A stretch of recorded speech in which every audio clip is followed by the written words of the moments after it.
Dan untuk mengetahui lebih lanjut terkait informasi terkait dengan haji di tahun 2025, saat ini kami sudah terhubung dengan Konsul Jenderal Republik Indonesia di Jeddah, ada Bapak Yusron B. Ambari. Assalamualaikum Pak Yusron, bagaimana Pak untuk jemaah Indonesia yang sudah sampai di sana Pak?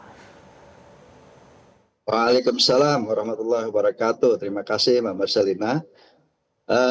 Tanggal 2 Mei yang lalu, kloter pertama jamaah haji Indonesia telah tiba di Madinah. Duta Besar RI untuk Arab Saudi, Bapak Abdul Aziz dan saya ikut menyambut kedatangan kloter pertama.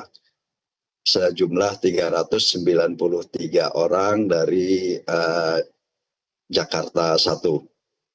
Alhamdulillah kondisi mereka saat kedatangan semua dalam kondisi sehat. Seluruh petugas juga dapat saya sampaikan sudah siap menyambut membantu berbagai keperluan para jemaah termasuk juga klinik kesehatan haji Indonesia. Di sini dapat kami sampaikan bahwasanya KJRI berfungsi fokus tugas daripada KJRI adalah dalam isu pelindungan jamaah haji Indonesia terhadap berbagai kasus-kasus yang mungkin timbul dari selama pelaksanaan ibadah haji yang menimpa jemaah haji Indonesia. Baik Pak, terkait dengan ketentuan yang berlaku di Arab Saudi, sempat ada yang kemudian gagal untuk berangkat karena diketahui ini visanya adalah non-haji. Apakah sampai sejauh ini Pak ada warga negara Indonesia yang kedapatan datang ke Arab Saudi tanpa visa haji, Pak Yusron? Baik, keinginan warga negara masyarakat Indonesia untuk berhaji itu sangat besar, apalagi mengingat jadwal daftar tunggu yang cukup lama sehingga banyak tawaran-tawaran kepada warga kita di Indonesia untuk haji tanpa antri. Sejak awal April 2025, KJRI telah melaunching program yang kita sebut dengan Jihad Medsos. Isinya adalah memberi edukasi kepada publik di tanah air untuk berhati-hati, untuk jangan memaksakan diri untuk berhaji jika tidak memiliki izin haji yang resmi. Dapat kami sampaikan bahwasanya sejak tahun lalu pemerintah Arab Saudi gencar mencegah adanya haji-haji ilegal atau haji tanpa tasrih. Tagline yang mereka gunakan adalah haj bila tasrih, artinya tidak boleh berhaji tanpa menggunakan tasrih. Nah itu pula yang coba kita dengungkan melalui program Jihad Medsos KJRI Jeddah agar warga kita memahami aturan-aturan yang ada. Aturan tahun ini semakin ketat dibanding tahun lalu. Bagi mereka yang ketangkap melaksanakan haji tanpa tasrih, hukumannya adalah mencapai 20.000 real atau sekitar hampir 80 atau 90 juta. Kemudian bisa ditahan di penjara dan juga deportasi.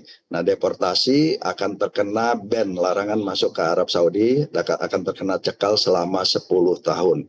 Sementara bagi mereka yang membantu, yang memfasilitasi para haji ilegal, mereka akan dikenakan denda hingga 100.000 real atau 400 juta.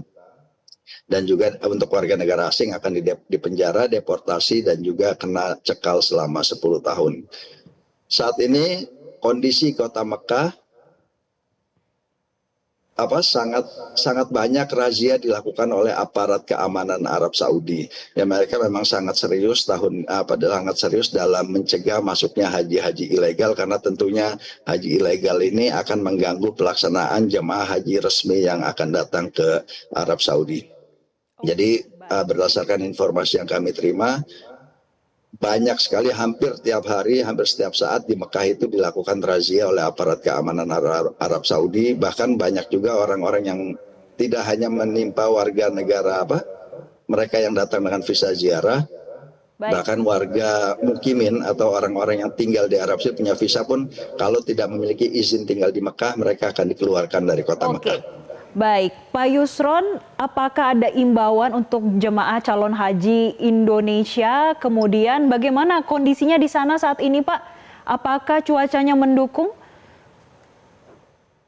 Baik, saat ini suhu belum terlalu panas ya, masih di sekitaran 30 derajat Celcius. Mungkin kalau di Madinah sudah agak lebih. Kami menghimbau kepada para jemaah haji Indonesia untuk tidak memaksakan diri dalam melaksanakan ibadah sunnah. Jadi ingat, puncak dari ibadah haji itu masih lama. Jangan sampai kita kehabisan tenaga dan sakit menjelang ibadah puncak nanti.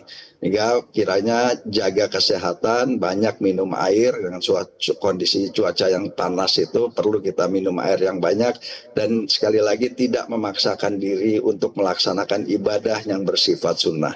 Karena puncak ibadah haji adalah wukuf di Arafah, sehingga kelak pada saat pelaksanaan wukuf, fisik para jemaah kita masih sehat, masih kuat, dan lancar dalam pelaksanaan wukuf nanti, puncak ibadah haji. Baik, itu tadi imbauannya supaya semuanya bisa berjalan dengan lancar, dan kita harapkan ini keberangkatan masih terus berlangsung ya Pak untuk proses menerima haji Indonesia, jemaah haji bisa berjalan dengan lancar pula. Terima kasih Pak Yusron Ambari, Konjen RI di Jeddah, Arab Saudi, sudah bergabung dengan kami di Newsline. Jelajahi cara baru mendapatkan informasi. Download Metro TV Extend sekarang.